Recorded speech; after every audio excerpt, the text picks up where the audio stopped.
All India radio के विदेश प्रसारण प्रभाग की हिंदी सेवा का ये है सोशल मीडिया कार्यक्रम।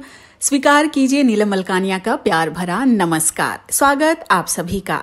हमेशा की तरह इस एपिसोड में भी हम आपके लिए लेकर आए हैं कुछ संदेश, कुछ जानकारियां। बने रहिएगा हमारे साथ।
Namaskar, Adab.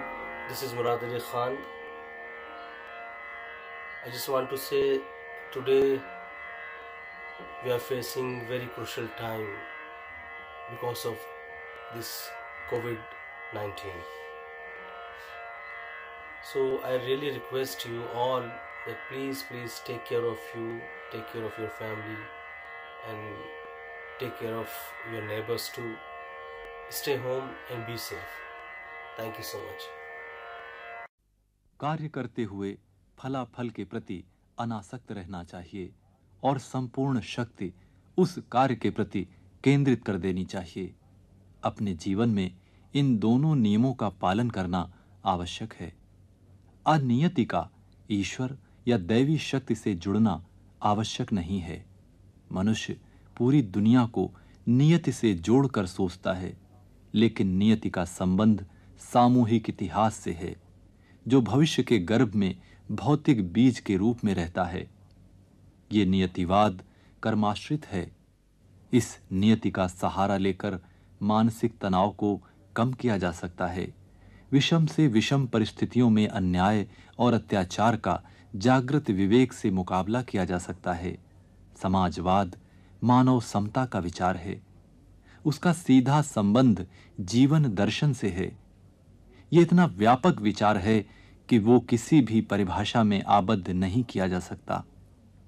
समाजवाद शोषण मुक्त समाज की ऐसी संकल्पना है जिसमें दासता, अमानवीयता, असहिष्णुता, चरित्रहीनता, भेदात्मकता आदि अमांगलिक दोषों से मानव जीवन को बचाया जा सकता है।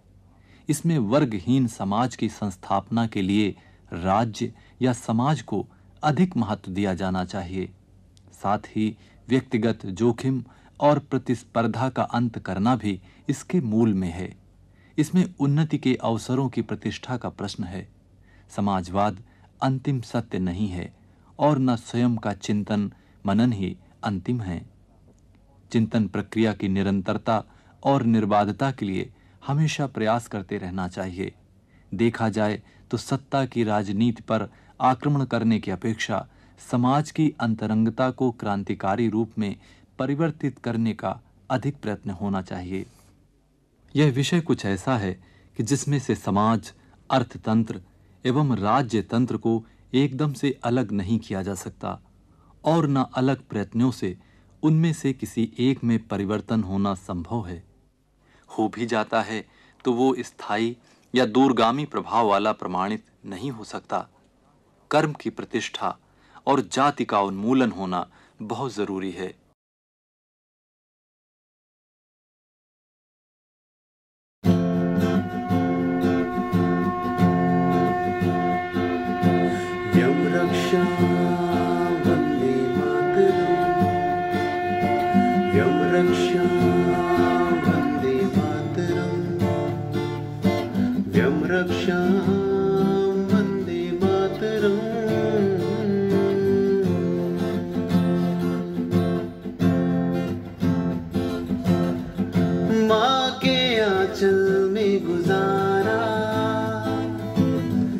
बचपन, यौवन और बचपन बुला रही है माँ धरती तुम्हारी, सारे वचन निभाने की है बारी तुम्हारी। व्यम रक्षा वंदे मातरम, व्यम रक्षा वंदे मातरम, व्यम रक्षा वंदे मातरम।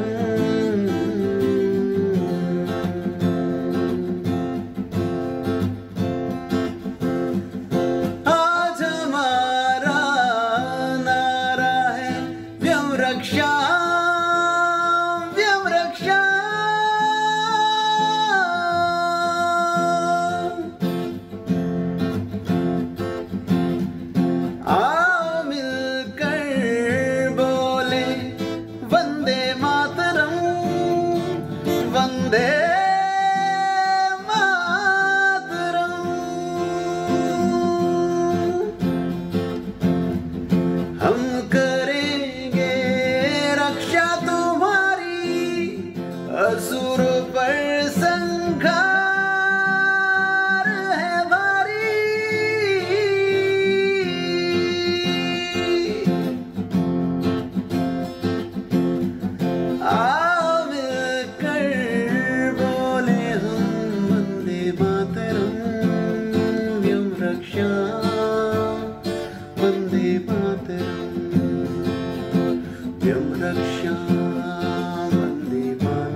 श्री राम की प्रभुता असीम है, ऐसा समझकर गोस्वामी तुलसीदास अपने को उनका गुणगान करने में सर्वथा असमर्थ पाते हैं।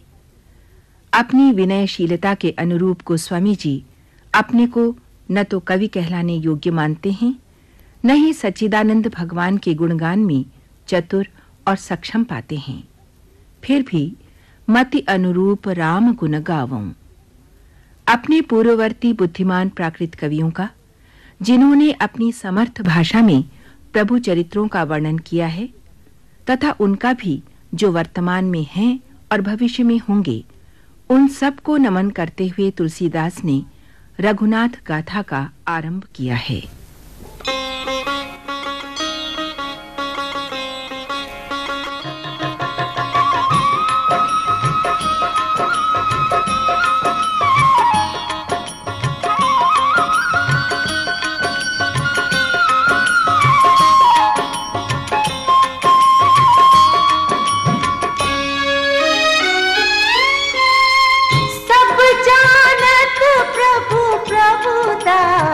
सोई, तद्पि कहें बिनु रहा न कोई।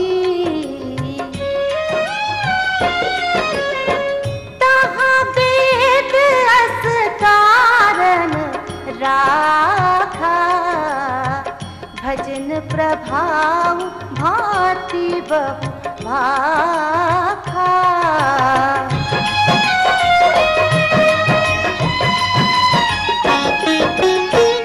एक अनीहा अरूप अनामा, अज सच्चिदानंद परधामा। व्यापक विश्व रूप भगवाना, तेहि धरि देह चरित कृत नाना। सो केवल भगतन हित लागी, परम कृपाल प्रणत अनुरागी।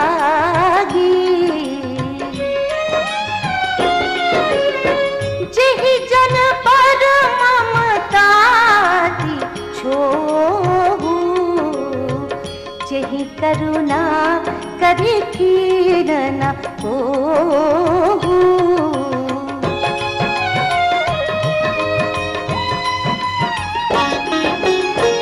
गई बहोर गरीब नवाजू, सरल सबल साहिब रघुराजू।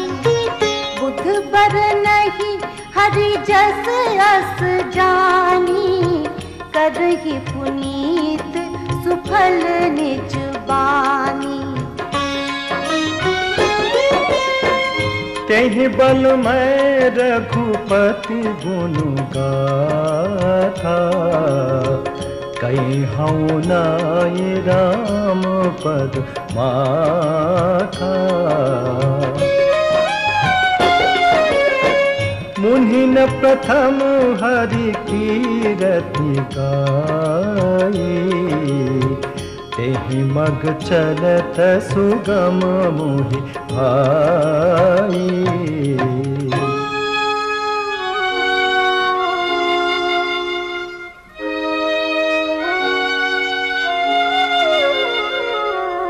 अति अपार जे सरित बल, जो नृप से तु कराही। चढ़ी पिपीली कौ परम लघु, बिनु श्रम पारहि जाहि।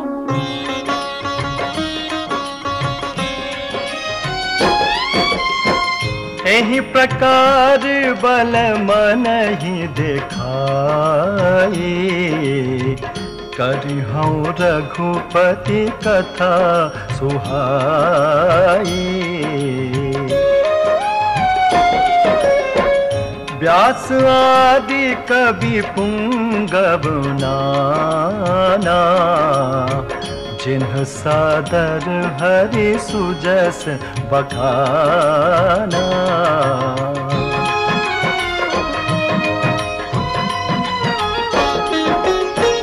चरण कमल बंदाऊं तिन्ह केरे, पुरवहु सकल मनोरथ मेरे। कली के कभी न करऊं परनामा, जिन्ह बरने रघुपति गुण ग्रामा। जे प्राकट कवि परम सयाने, भाषा जिन्ह हरि चरित बखाने। भय जे अहि जे होई हहि आगे, प्रणवं सब ही कपट सब त्यागे।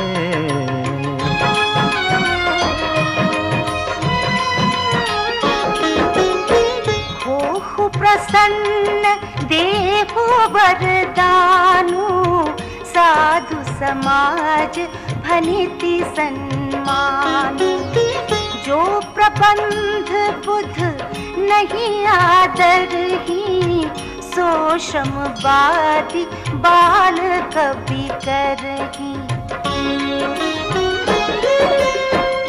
कीरति भनिति भूति भली सोई, सुर सरि सम सब कहित होई। राम सुकीरति भनित भदेसा, असमंजस अस मोहि आदेसा।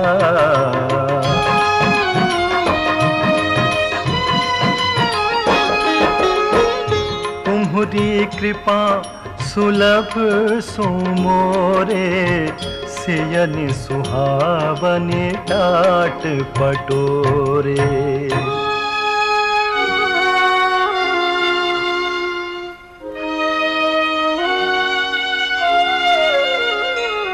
सरल कबित कीरति बिमल, सोई आदर ही सुजान। सहज बयर बिसराई रिपु, जो सुनि कर ही बखान।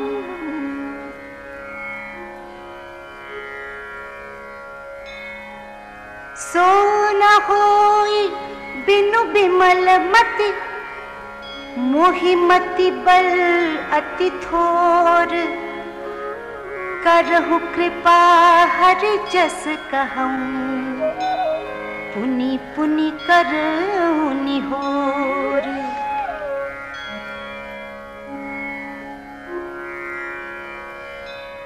कवि कोविद रघुबर चरित, मानस मंजुमरा।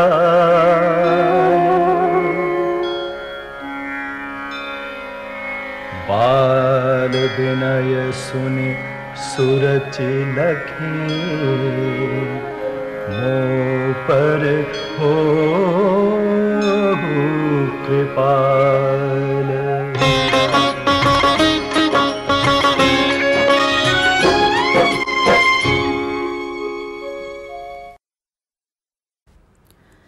ये ऑल इंडिया रेडियो की हिंदी सेवा है। अब आप नीलम मलकानिया से समाचार सुनिए। देश में कोविड-19 से स्वस्थ हुए मरीजों की संख्या 1,80,013 हो गई है। पिछले 24 घंटे में 10,215 मरीज ठीक हुए हैं और स्वस्थ होने वाले मरीजों की दर बढ़कर 52.46% हो गई है। 6 दिनों के बाद रोगियों की दैनिक संख्या में कुछ कमी हुई है। पिछले 24 घंटे में 10,667 नए मामले सामने आए हैं। भारतीय सेना ने अपने वक्तव्य में कहा है कि लद्दाख में सामरिक रूप से महत्वपूर्ण गलवान घाटी में वास्तविक नियंत्रण रेखा पर चीन के दुस्साहस का भारत ने जवाब दिया है। दोनों पक्षों के सैनिक हताहत हुए हैं। तनाव कम करने के लिए सैन्य स्तर पर वार्ता की जा रही है। रक्षा मंत्री ने विदेश मंत्री, रक्षा प्रमुख और तीनों सेनाओं के प्रमुखों से इस संदर्भ में बात की है। प्रधानमंत्री नरेंद्र मोदी उन राज्यों के मुख्यमंत्रियों से बात करेंगे जिन राज्यों में कोविड-19 महामारी के मामले बढ़ रहे हैं। उन्होंने राज्यों और केंद्र शासित प्रदेशों में स्वास्थ्य सुविधाएं बढ़ाने और गहन जांच करने के लिए कहा है। भारत अपने वंदे भारत अभियान के अंतर्गत श्रीलंका में फंसे हुए नागरिकों को हवाई जहाज द्वारा वापस लेकर आएगा।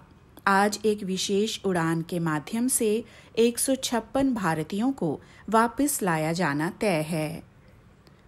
ये समाचार हमें विदेश प्रसारण प्रभाग के वार्ता एकांश से प्राप्त हुए। झारखंड से 1,600 श्रमिक लद्दाख पहुंचने वाले हैं। केंद्र शासित प्रदेश लद्दाख में सड़क निर्माण गतिविधियों के लिए सीमा सड़क संगठन ने इन श्रमिकों को अनुबंध पर बुलाया है। केरल में राज्य में प्रवेश करने वालों के लिए फिर से नियम लागू कर दिए गए हैं। कम समय के लिए आने वाले व्यक्तियों को जिला मजिस्ट्रेट से अनुमति लेनी होगी। कर्नाटक ने दिल्ली और तमिलनाडु से आने वाले व्यक्तियों के लिए 3 दिनों तक संस्थागत पृथकवास और 11 दिनों के लिए घर में ही अलग रहने को आवश्यक बना दिया है। अगले सप्ताह रूस, भारत और चीन की ऑनलाइन या आभासी बैठक हो सकती है। ये बैठक मार्च में होनी थी, लेकिन विश्वव्यापी कोविड-19 महामारी की वजह से बैठक स्थगित कर दी गई थी। विश्व स्वास्थ्य संगठन ने कहा है कि कोरोना विषाणु किसी भी मौसम में सक्रिय रह सकता है। वैश्विक संस्था ने कहा है कि ये बहुत ज़रूरी है कि फिर से इस महामारी के प्रसार को रोका जाए। ऑक्सफोर्ड विश्वविद्यालय के एक प्रोफेसर का कहना है कि कोरोना विषाणु इलाज का टीका सर्दियों तक तैयार हो सकता है। वर्तमान समय में ब्रिटेन में ऑक्सफोर्ड एस्ट्राजेनेका के कोविड-19 टीके का परीक्षण चल रहा है। इसी के साथ ये समाचार बुलेटिन समाप्त होता है।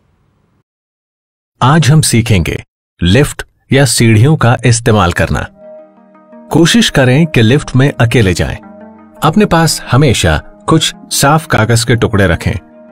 लिफ्ट का बटन दबाने से पहले उनमें कुछ कागज के टुकड़े अपनी उंगली पर लपेट लें। अब उसी उंगली से लिफ्ट का बटन दबाएं। लिफ्ट से बाहर निकलते ही उंगली पर लिपटा कागज डस्टबिन में डाल दें। अगर हो सके तो लिफ्ट की जगह सीढ़ियों का इस्तेमाल करें और सीढ़ियों की रेलिंग को ना छुएं। जी हाँ, कोरोना का खतरा टला नहीं है, इसलिए हमें लिफ्ट और सीढ़ियों के इस्तेमाल के नए नियम सीखने होंगे। सावधानी की आदतों के साथ जीना सीखना होगा। नए नियम अपनाएंगे, कोरोना को हर दिन हराएंगे। उत्तर प्रदेश सरकार द्वारा जनहित में जारी। आइए अब सुनते हैं सामयिक वार्ता। विषय है भारत ने नेपाल के नए नक्शे को खारिज किया। आलेख राजनीतिक टिप्पणीकार रतन साल्दी का है। वाचक हैं मनोज कुमार चौधरी। नेपाल की संसद के निचले सदन प्रतिनिधि सभा ने 13 जून 2020 को देश के राजनीतिक तथा क्षेत्रीय नक्शे को परिवर्तित करने के लिए एक संविधान संशोधन विधेयक को अनुमोदित किया। नेपाल के नए नक्शे में उत्तराखंड राज्य के पिथौरागढ़ जिले के भारतीय क्षेत्र के कुछ हिस्सों को नेपाल के क्षेत्र के रूप में दिखाया गया है। एक प्रस्ताव को अंगीकार करते हुए पूर्व में सदन ने विधेयक पर चर्चा तीव्र गति से की। मंत्रिमंडल ने नेपाल के नए नक्शे को 18 मई 2020 को अनुमोदित किया था, जिसमें कालापानी, लिम्पियाधुरा तथा लेपू लेक को नेपाली क्षेत्र के रूप में दिखाया गया है। ये क्षेत्र उत्तराखंड के पिथौरागढ़ जिले के प्रशासनिक नियंत्रण के अंतर्गत सदा से ही भारत के अभिन्न अंग रहे हैं। भारत के रणनीतिक महत्व के लगभग 350 वर्ग किलोमीटर का भूखंड इस क्षेत्र में शामिल है। इस क्षेत्र को कैलाश मानसरोवर तीर्थ स्थल के महत्वपूर्ण मार्ग के रूप में जाना जाता है। ये प्रत्येक भारतीय का पसंदीदा स्थान है। हालांकि इसके अलावा ये भारत तथा तिब्बत के बीच का व्यापार मार्ग भी है। ये भारत, नेपाल तथा चीन के स्वायत्त तिब्बत क्षेत्र के तिराहे के आसपास में है।